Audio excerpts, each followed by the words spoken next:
নমস্কার, গল্প চিরন্তন চ্যানেলে আমি মৌসুমী আপনাদের সবাইকে স্বাগত জানাই। আজ শোনাব সাহিত্যিক বনফুলের বোবা। মা মরা মেয়ে মিনু। বাবা জন্মের আগেই মারা গেছে। সে মানুষ হচ্ছে এক দুঃসম্পর্কীয় পিসিমার বাড়িতে। বয়স মাত্র 10, কিন্তু এই বয়সে সব রকম কাজ করতে পারে সে। সব রকম কাজই করতে হয়। লোকে অবশ্য বলে যোগেন বসাক মহৎ লোক বলেই অনাথা বোবা মেয়েটাকে আশ্রয় দিয়েছেন। মহৎ হয়ে সুবিধাই হয়েছে যোগেন বসাকের। পেট ভাতায় এমন সর্বগুণান্বিতা 24 ঘন্টার চাকরানি পাওয়া শক্ত হতো তার পক্ষে। বোবা হওয়াতে আরও সুবিধে হয়েছে, নীরবে কাজ করে। মিনু শুধু বোবা নয়, ঈষৎ কালাও। অনেক চেঁচিয়ে বললে তবে শুনতে পায়। সব কথা শোনার দরকারও হয় না তার। ঠোঁট নাড়া আর মুখের ভাব দেখেই সব বুঝতে পারে। এছাড়া তার আর একটা ষষ্ঠ ইন্দ্রিয় আছে, যার সাহায্যে সে এমন সব জিনিস বুঝতে পারে, এমন সব জিনিস মনে সৃষ্টি করে সাধারণ বুদ্ধিতে যার মানে হয় না। মিনুর জগৎ চোখের জগৎ। দৃষ্টির ভিতর দিয়ে সৃষ্টিকে গ্রহণ করেছে সে। শুধু গ্রহণ করেনি, নূতন রং আরোপ করেছে তাতে। খুব ভোরে ওঠে সে, ভোর 4টের সময়। উঠেই দেখতে পায় পূব আকাশে দপদপ করে জ্বলছে শুকতারা। পরিচিত বন্ধুকে দেখলে মুখে যেমন মৃদু হাসি ফোটে, তেমনি হাসি ফুটে ওঠে মিনুর মুখেও। মিনু মনে মনে বলে, সই ঠিক সময় উঠেছ দেখছি। বৈজ্ঞানিকের চোখে শুকতারা বিরাট বিশাল বাষ্পমণ্ডিত একান্ত গ্রহ, কবির চোখে নিশাবসানের আলোক দূত। কিন্তু মিনুর চোখে সে সই। মিনুর বিশ্বাস সেও তার মতো কয়লা ভাঙতে উঠেছে ভোরবেলায়। আকাশবাসী তার কোনো পিসেমশাইয়ের গৃহস্থালিতে উনান ধরাবার জন্যে। আকাশের পিসেমশাইও হয়তো ডেলি প্যাসেঞ্জারি করে তার নিজের পিসেমশাইয়ের মতো। শুকতারার আশেপাশে কালো মেঘের টুকরো যখন দেখতে পায়, তখন ভাবে ওই যে কয়লা, কি বিচ্ছিরি করে ছড়িয়ে রেখেছে আজ। মাঝে মাঝে এমন নোংরুট্টি হয়ও, বলে আর মুচকি মুচকি হাসে। তারপর নিজে যায় সে কয়লা ভাঙতে। কয়লাগুলো ওর শত্রু। শত্রুর ওপর হাতুড়ি চালিয়ে ভারী তৃপ্তি হয় ওর। হাতুড়িটার নাম রেখেছে গদাই। আর যে পাথরটার ওপর রেখে কয়লা ভাঙে তার নাম দিয়েছে শানু। শানের সঙ্গে মিল আছে বলে বোধহয়। কয়লা গাদার কাছে গিয়ে রোজ সে ওদের মনে মনে ডাকে, ও গদাই, ও শানু, ওঠ এবার, রাত যে পুইয়ে গেছে, সই এসে কয়লা ভাঙছে, তোমরাও ওঠো। কয়লা ভাঙতে ভাঙতে সে অস্পষ্ট হিস হিস শব্দ করে ওঠে। মনের ঝাল মিটিয়ে শত্রুর মাথা ভাঙছে যেন। কয়লা ভেঙে তারপর যায় সে ঘুঁটের কাছে। ঘুঁটে তার কাছে ঘুঁটে নয়, তরকারি। উনুনের নাম রাক্ষসী। উনুন রাক্ষসী কেরোসিন তেল দেওয়া ঘুঁটের তরকারি দিয়ে শত্রুদের মানে কয়লাদের খাবে। আঁচটা যখন গনগন করে ওঠে তখন ভারী আনন্দ হয় মিনুর।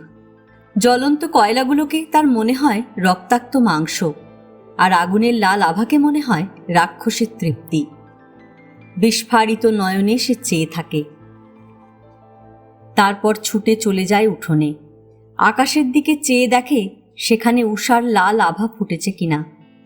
উষার লাল আভা যেদিন ভালো করে ফোটে সেদিন সে ভাবে শোয়ের উনুনে চমৎকার আঁচ এসেছে। যেদিন আকাশ মেঘে ঢাকা থাকে সেদিন ভাবে ছাই পরিষ্কার করেনি, তাই আঁচ ওঠেনি আজ। এইভাবে নিজের একটা অভিনব জগৎ সৃষ্টি করেছে সে মনে মনে। সে জগতের সঙ্গে বাইরের জগতের মিল নেই। সে জগতে তার শত্রু মিত্র সব আছে। আগেই বলেছি কয়লা তার শত্রু। তার আর একদল শত্রু আছে, বলতা ভীমরুলরা। একবার কামড়েছিল তাকে। সে যন্ত্রণা সে ভুলেনি, প্রতিশোধ নিতেও ছাড়ে না। দুপুরে যখন পিসিমা ঘুমোয় তখন সে ঘুরে বেড়ায় কোমরে কাপড় জড়িয়ে আর গামছায় একটা প্রকাণ্ড গেরো বেঁধে। বলতা বা ভীমরুল দেখতে পেলেই শোঁ করে গামছাটা ঘুরিয়ে মারে। অব্যর্থ লক্ষ্য, সঙ্গে সঙ্গে পড়ে যায় মাটিতে। অনেক সময় মরে যায়, অনেক সময় মরে না। না মরলে ঝাঁটাপেটা করে মারে তাকে, আর হিস হিস শব্দ করে। বলতা বা ভীমরুল মেরে সে খেতে দেয় পিঁপড়েদের। পিঁপড়েরা তার বন্ধু। মরা বলতাটাকে নিয়ে যাবার জন্য শত শত পিঁপড়ে ভিড় করে আসে। তারা কেমন করে খবর পায় কে জানে। বলতাটাকে টানতে টানতে নিয়ে যায় যখন তারা, তখন আনন্দে আত্মহারা হয়ে পড়ে মিনু। কুঁই কুঁই কুঁই কুঁই শব্দ বেরোয় তার মুখ থেকে। এটা তার উচ্ছ্বাসিত আনন্দের অভিব্যক্তি। পিঁপড়েরা ছাড়া আরও অনেক বন্ধু আছে তার। রান্নাঘরের বাসনগুলি সব তার বন্ধু। তাদের নাম রেখেছে সে আলাদা আলাদা। ঘটিটার নাম পুঁটি। ঘটিটা একদিন তার হাত থেকে পড়ে গিয়ে তুবড়ে গেল। মিনুর সে কি কান্না!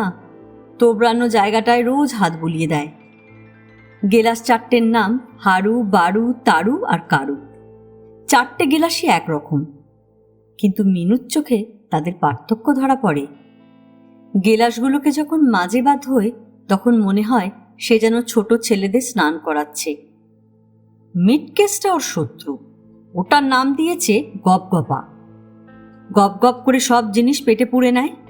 মাঝে মাঝে এক দৃষ্টে চেয়ে থাকে মিটকেসের চকচকে তালাটার দিকে, আর মনে মনে বলে, মর মুখ পোড়া, সব জিনিস পেটে পুড়ে বসে আছে। মিনুর আর একটি দৈনন্দিন কর্তব্য আছে। যখন অবসর পায় টুক করে চলে যায় ছাদে। ছাদ থেকে বড় একটা কাঁঠাল গাছ দেখা যায়। কাঁঠাল গাছের মাথার দিকে একটা সরু শুকনো ডাল বেরিয়ে আছে। সেই ডালটার দিকে সাগ্রহে চেয়ে থাকে মিনু। মনে হয় তার সমস্ত অন্তর যেন তার দৃষ্টিপথে বেরিয়ে গিয়ে আশ্রয় করেছে ওই ডালটাকে। এর কারণ আছে। তার জন্মের পূর্বেই তার বাবার মৃত্যু হয়েছিল। বাবাকে সে দেখেনি। অনেকদিন আগে তার মাসিমা তার কানের কাছে চিৎকার করে একটা বিস্ময়ের খবর বলেছিল তাকে। তার বাবা নাকি বিদেশে গেছে, অনেক দূর বিদেশ। মিনু বড় হলে তার কাছে ফিরে আসবে, হয়তো তার কোলেই আসবে। মিনু বুঝতে পারেনি ব্যাপারটা ভালো করে। একটা জিনিস কেবল তার মনে গাঁথা হয়েছিল, বাবা ফিরে আসবে। কবে আসবে? মিনু কত বড় হলে আসবে? কথাটা মাঝে মাঝে ভাবত সে। এমন সময় একদিন একটা ঘটনা ঘটল। সে সেদিনও ছাদে দাঁড়িয়েছিল। দেখতে পেল পাশের বাড়ির টুনুর বাবা এলো বিদেশ থেকে অনেক জিনিসপত্র নিয়ে। আর ঠিক সেই সময় তার নজরে পড়ল ওই সরু ডালটায় একটা হলদে পাখিও এসে বসল। সেই দিন থেকেই তার বদ্ধ ধারণা হয়ে গেছে, ওই সরু ডালটায় একটা হলদে পাখি এসে আবার বসবে। সেই দিনই তার বাবা আসবে বিদেশ থেকে। তাই ফাঁক পেলেই সে ছাদে উঠে কাঁঠাল গাছের ওই সরু ডালটার দিকে চেয়ে থাকে। হলদে পাখি কিন্তু আর এসে বসে না। তবু রোজ একবার ছাদে ওঠে মিনু। এটা তার দৈনন্দিন কর্তব্যের মধ্যে একটা। ছাদে উঠে আর একটা জিনিস চোখে পড়ল তার। রাস্তার কালো কুকুরটার পায়ের থাবার উপরে ঘা হয়েছিল একটা। মিনু দেখত কুকুরটা রোজ সেটাকে চাটে, নিবিষ্ট মনে চেটে যায় খালি। তারপর মিনু সবিস্ময়ে একদিন লক্ষ্য করল ঘাটা সেরে গেছে। কেবল চেটে চেটে ঘাটাকে সারিয়ে ফেলেছে কুকুরটা। অবাক হয়ে গেল মিনু। তার মনে হলো ঘাটা বোধহয় আমসত্ত্বের মতো, তাই চাটতে পেরেছে। তাক লেগে গেল ওর ডাক্তারি দেখে। আর একটা জিনিসও বসে গেল ওর মনে, ঘা নিশ্চয়ই আমসত্ত্ব, তা না হলে চাটতে পারে কেউ? দিন কয়েক পরে পিসিমার বাঁ পায়ের বুড়ো আঙুল ছেঁচে গেল শিল পড়ে। পিসেমশাই কি একটা ওষুধ দিলেন, বোধহয় হোমিওপ্যাথিক। বললেন 7 দিন পরে আর এক দাগ দেবেন। এই 7 দিনে ঘা কিন্তু খুব বেড়ে গেল। যন্ত্রণায় পিসিমার চোখে জল পড়তে লাগলো। পাড়ার হারু ডাক্তার সকালে এসে ঘুমের ওষুধ দিয়ে গেলেন। ঘুমের ওষুধ খেয়ে পিসিমা ঘুমোচ্ছেন। পায়ের পটিটা আলগা হয়ে সরে গেছে, ঘাটা দেখা যাচ্ছে। মিনুর মনে হলো আমসত্ত্ব। আমসত্ত্বের মতোই তো কালচে দেখতে। তার ইচ্ছে হলো চেটে দিই একটু, হয়তো সেরে যাবে। কুকুরটা তো চেটেই সারিয়েছে ঘাটা। মিনু জিভ বার করে চেটে দিল ঘাটা। সঙ্গে সঙ্গে ঘুম ভেঙে গেল পিসিমার। আঁতকে চিৎকার করে উঠলেন তিনি, কি করলি পোড়ামুখী! পাখাটা ছুঁড়ে মারলেন তিনি মিনুকে। মিনু পালিয়ে গেল, লুকিয়ে রইল সমস্ত দিন। সেই দিনই রাত্রে কম্প দিয়ে জ্বর এলো তার। কাউকে কিছু বললে না, মনে হলো জ্বর হওয়াটাও বুঝি অপরাধ একটা। ভোরে ঘুম ভেঙে গেল, রোজ যেমন কয়লা ভাঙতে যায় সেদিনও তেমনি গেল। সেদিনও চোখে পড়ল শুকতারাটা দপদপ করে জ্বলছে। মনে মনে বলল, সই এসেছিস? আমার শরীরটা ভালো নেই ভাই, তুই ভালো আছিস তো? উনুনে আঁচ দিয়ে কিন্তু সে আর জল ভরতে পারলে না সেদিন। শরীরটা বড্ড বেশি খারাপ হতে লাগলো। আস্তে আস্তে গিয়ে শুয়ে পড়ল নিজের বিছানায়। কেমন যেন ঘোর ঘোর মনে হতে লাগলো। 4 বার পর থেকে পিসিমার ঘাটাও বেড়ে গিয়েছিল খুব। মিনু টের পায়নি, কারণ পিসিমার কাছে সে ঘেঁষেনি। এও জানতো না যে পিসেমশাই পাশের গাঁয়ে তার শালাকে খবর পাঠিয়েছিলেন পিসিমাকে দেখে যাবার জন্য। পাশের গাঁয়ে পিসিমার যে ভাই আছে এ কথাও মিনু জানতো না। নিজের ছোট্ট ঘরটিতে মিনু জ্বরের ঘুরে শুয়ে রইল খানিকক্ষণ। জ্বরের ঘুরেই হঠাৎ তার মনে হলো একটা দরকারি কাজ করা হয়নি কিন্তু। আস্তে আস্তে উঠল সে বিছানা থেকে। তারপর খিড়কির দরজা দিয়ে গিয়ে দাঁড়ালো ছাতের সিঁড়ির কাছে। সিঁড়ির কাছে কিছুক্ষণ দাঁড়িয়ে থেকে আস্তে আস্তে উঠে গেল ছাতে। কেউ দেখতে পেল না।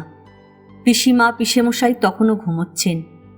ছাতে উঠে চোখে পড়ল লালে লাল হয়ে গেছে পূর্বাকাশ। বাহ, চমৎকার আঁচ উঠেছে তো সইয়ের। একটু হাসল সে, তারপর চাইল সেই সরু ডালটার দিকে। সর্বাঙ্গ রোমাঞ্চিত হয়ে উঠল তার। একটা হলুদ পাখি এসে বসেছে। তাহলে বাবা নিশ্চয় এসেছে। আর এক মুহূর্ত দাঁড়ালো না সে ছাতে। যদিও পা টলছিল, তবু সে প্রায় ছুটে বেরিয়ে এলো বাইরে। এসেই দেখতে পেল বাইরের বারান্দায় একটি ভদ্রলোক দাঁড়িয়ে আছেন। ছুটে গিয়ে তার পা দুটো জড়িয়ে ধরল। তার মুখ থেকে কুঁই কুঁই কুঁই শব্দ বেরোতে লাগলো। ভয় চিৎকার করে উঠলেন ভদ্রলোক। সঙ্গে সঙ্গে পিসেমশাই বেরিয়ে এলেন কপাট খুলে। কে এই মেয়েটা আমার পায়ের কাছে মুখ ঘষছে এমন করে? তোমার পায়েও মুখ ঘষছে?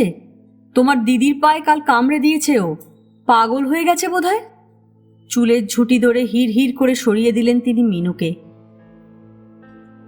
7 দিন পরে হাসপাতালে মৃত্যু হলো মিনুর।